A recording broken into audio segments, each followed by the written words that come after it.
Bonjour à tous et bienvenue dans votre journal des produits de bourse de l'UPSA du lundi 28 janvier. Fin de semaine positive à la bourse de Paris. Le CAC 40 opte à nouveau pour le vert sur une légère hausse de 0,69% à 3778 points. Le baromètre de confiance des investisseurs allemands en nette amélioration a porté l'indice parisien ainsi que de bons résultats aux États-Unis. Et le secteur des télécoms a souffert sur l'ensemble de la semaine dernière. France Télécom a perdu plus de 6% sur 5 jours. Bouygues lâche 3,87% et Vivendi a perdu 4,97%. Par contre, les valeurs industrielles s'en sortent plutôt bien et notamment Schneider Electric ou Vallourec qui gagnent 10,26% sur l'ensemble de la semaine dernière. Et puis, si on fait un tour outre-Atlantique, on voit que Wall Street clôture dans le vert. Les marchés américains ont été soutenus d'abord par l'envolée des marchés asiatiques, également par la forte croissance de l'indicateur de mesure de confiance des entrepreneurs allemands. Et la tendance a aussi été soutenue par une série de publications mitigées de grands noms de la cote. Les valeurs technologiques sont à nouveau au centre de l'attention.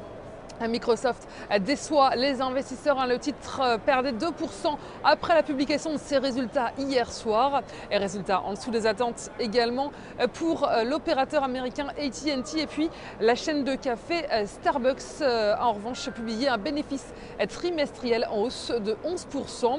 Et puis Apple a noté aujourd'hui n'est plus la première capitalisation mondiale. Après avoir chuté de 14% en 2 jours, le groupe californien a été remplacé vendredi par le géant pétrolier ExxonMobil, qui a d'ailleurs été longtemps la plus grosse société du Dow Jones.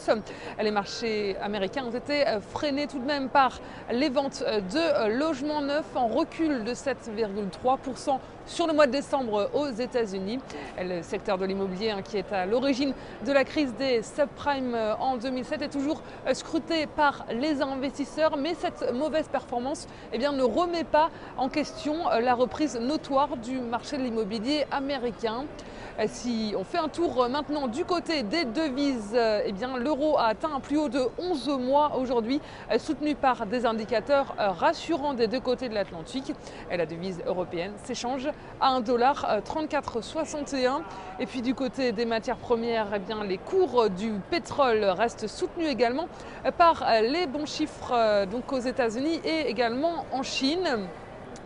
On s'intéresse aujourd'hui à l'industriel français Air Liquide. Graphiquement, le titre se maintient dans une configuration haussière de moyen terme supportée par le niveau technique des 89,40 €. L'indicateur RSI journalier est supporté par une oblique ascendante et se retourne à la hausse.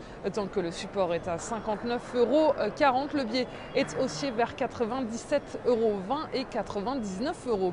La stratégie qui vous est proposée pour jouer cette valeur, c'est l'achat du Warrant Call Air Liquide à 3110 T d'Unicredit au prix d'exercice de 96 € et d'échéance au 7 juin 2013.